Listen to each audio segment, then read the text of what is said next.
आज करणार आहे कंटुल्याची भाजी. तर हे बघा, या पद्धतीचे हे कंटुले असतात. याला वेगवेगळ्या भागात वेगवेगळे नावं आहेत. त्याच्यामुळे मी कोणता पण पदार्थ जो आहे तो असा जवळून दाखवत असते. तर हे आहे कंटुले. हे असे चिरून घेतले बारीक. याच्यातलं जे बी आहे ते खूप कडक असतं. तर कडक असल्यामुळं ते शिजत नाही, आणि शिजलं नाही की ते खाताना असं दाताखाली लागतं. बघा, खूप कडक बी असतं हे. तर बी पूर्ण काढून टाकायचं. एखाद्या जिच्यामध्ये नरम असतं हे असं, तर हे चालतं. पण जे कडक बी आहे ते नाही चालत. तर या पद्धतीने चिरून घेतले. तुरीची डाळ शिजायला टाकली. अर्ध कच्ची डाळ झाली की म्हणजे अर्धवट शिजली की त्याच्यामध्ये हे जे कंटुले आहे चिरलेले हे टाकून द्यायचे आणि चांगले शिजवून घ्यायचं. मग तुरीच्या डाळीमध्ये करत असते मी. अर्ध कच्ची डाळ झाली आता.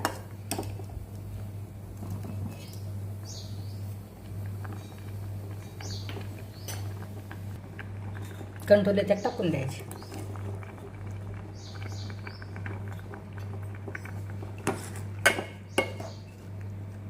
त्याच्यानंतर झाकण ठेवून आता हे शिजू द्यायचे. आता कढईमध्ये टाकायचं तेल. मोहरी झाली की लसूण झालं की जिरे टाकायचं. त्याच्यानंतर हे कलरचं तिखट आहे आणि हे तिखट आहे. त्याच्यानंतर गरम मसाला, हळद, बाकी काहीच टाकायची गरज नाही.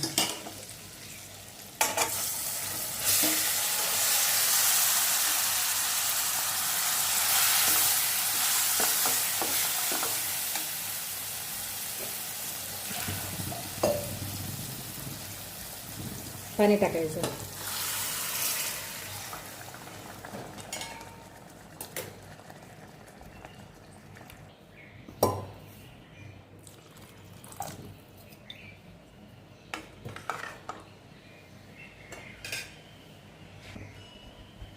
चवीप्रमाणे मीठ.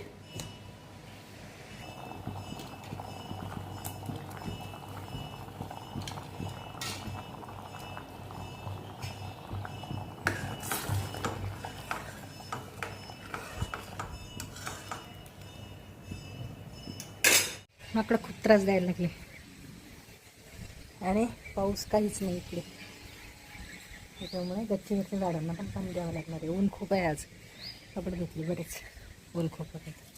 पण माकडं पाहायला चला म्हटलं. आणि काल गावाला गेली. आभाळ आहे. काल गावाला गेली, आज काही नाही करा म्हटलं. थोडासा व्हिडिओ अपलोड केला. गावाकडचा व्हिडिओ खूप मोठा होऊन जातो. अपलोड केला तो, आणि त्याच्यानंतर चला म्हटलं आता व्हिडिओची सुरुवात करूया. सकाळी भाजी करताना सुरू केला, त्याच्यानंतर आराम केला. आणि वर आले तर हे बघा, हे बेलाचं झाड रोप. याच्यासोबत हे दुसरे रोप हे शिल्लकचे निघाले. काढून टाकणे, पण सध्या नाही काढत. अगोदर हे बेलाचे, मग ते हे काढलं की बेलाचे खुल्ले होऊन जातात आणि नेमकं त्यालाच धक्का लागतो. मग त्याच्यामुळे हे असेच ठेवणार आहे. तर हे बेलाचं मी सरबत केलं आणि त्याचं ते चाळणीचं शीट टाकली. हे बघा इथे आहे.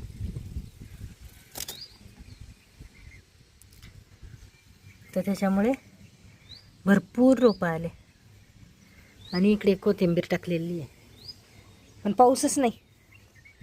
इकडे लिली वगैरे आहे.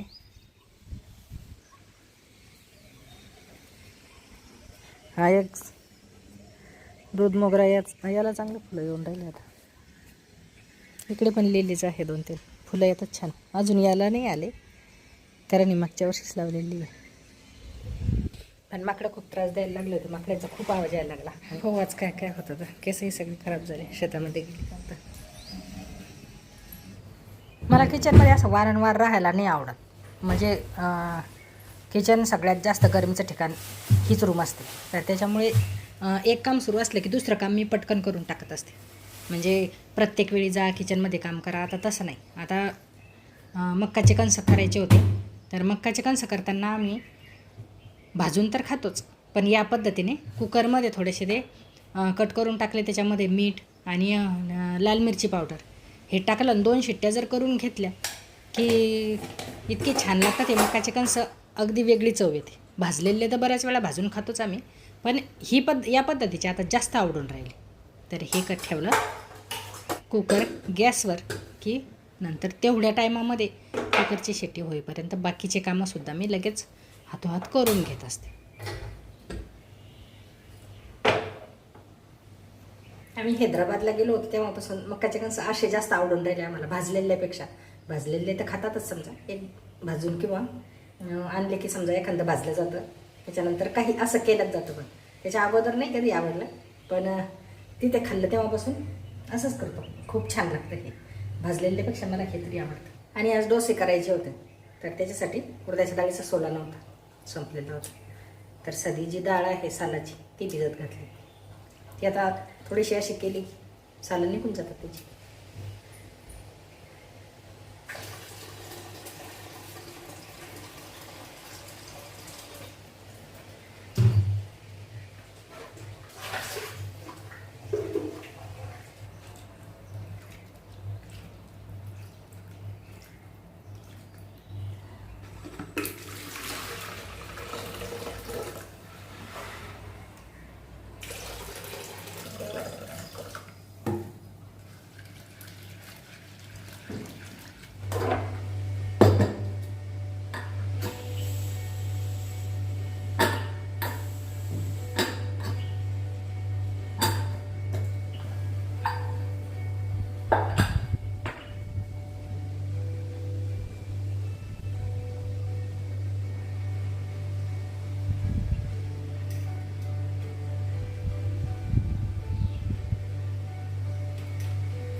मकाचे कणसं खाऊन घेतले आणि त्याच्यानंतर डोशाची जी चटणी आहे ती पण तयार करून ठेवणार आहे. कारण लाईन आता पावसाळ्यामध्ये कमी जास्त आणि आज तर खूपच व्हायला लागलं होतं. म्हणजे बऱ्याच वेळा लाईट गेली आली, तर म्हटलं संध्याकाळी ऐन वेळेवर पंचायत नको व्हायला, तर त्याच्यामुळे डोशाची जी चटणी आहे ती करून ठेवणार आहे.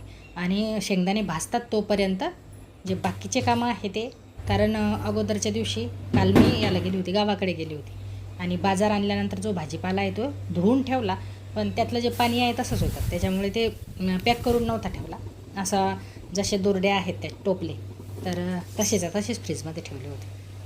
आणि त्याच्यामुळे ते खराब नाही होणार. नाहीतर ते पाण्यासकटच जर याच्यात पिशवीत किंवा एखाद्या डब्यामध्ये आपण ठेवतो, तर तसे जर ठेवले असते तर खराब लवकर झाले असते.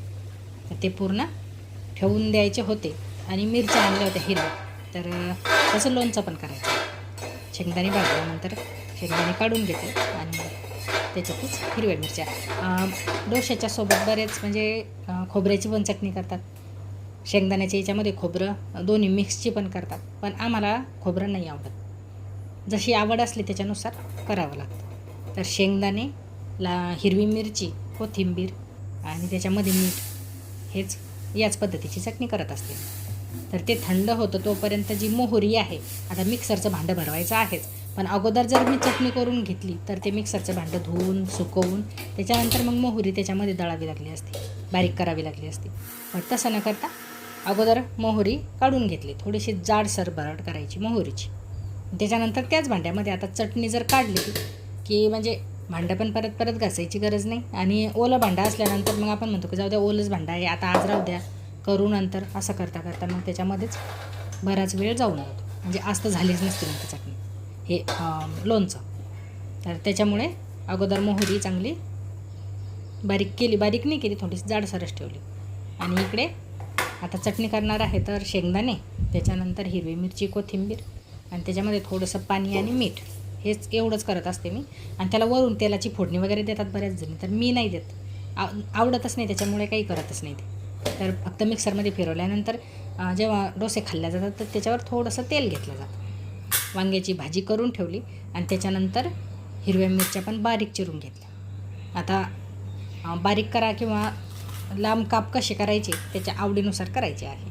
तर मला थोडे छोटेच पाहिजे होते, कारण मोठी घेऊनही त्यातली अर्धी उरतेच, त्याच्यापेक्षा मग छोटीच केलेली केव्हाही चांगली. आणि जे मोहरीचं हे केलेलं होतं भरड ती टाकली त्या मिरचीमध्ये. त्याच्यानंतर हळद, थोडं लोणचं आहे तर हळदीचं प्रमाण थोडं जास्त घ्यायचं आणि मिठाचं पण जास्तच ठेवायचं.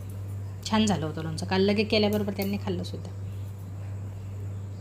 तर ते मिक्स करायचं आणि एखाद्या काचेच्या भरणीमध्ये भरून ठेवायचं.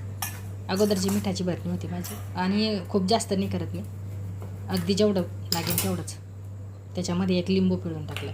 लोणचं प्रमाण जर जास्त असेल मिरचीचं तर लिंबाचं प्रमाण पण वाढवायचं. आता हे लोणचं अगदी कमी आहे त्याच्यामुळे एक लिंबू पुरेसं होऊन जातं. त्याला छान असं पाणी सुटतं आणि तेल वगैरे काही मी टाकत नसते. जसं आवडतं त्याच्यानुसार करायचं. हे मिक्स करायचं, भरणीमध्ये भरून ठेवलं की ते लिंबू आणि मीठ त्यानं आपोआपच त्याला पाणी सुटतं. आणि जास्त दिवस काही पुरत नाही आहे लोणचं, कारण कमी केलेलं आहे. जास्त केलं की ते खराब होण्याची शक्यता असते, त्याच्यामुळे कमीच करायचं. तर या पद्धतीने लोणचं पण तयार झालं. आता हे बरेच दिवस जातं. त्याच्यानंतर घेतले मी डोसे करायला. तर डोस्याच्या अगोदर यांचा स्वयंपाक करून ठेवला, कारण यांना डोसे, इडल्या हे जे पदार्थ आहे आमच्याकडे नाश्त्याचं प्रमाण खूप कमी आहे. व्हिडिओमध्ये तुम्हाला दिसतही असेल, कारण यांना नाही आवडत. त्यांना काहीही करा पण त्यांना पोळी आणि भाजी ही पाहिजे असतं. त्यांच्यासाठी वांग्याची भाजी पोळी करून ठेवली आणि आम्हाला डोसेच खायचे होते.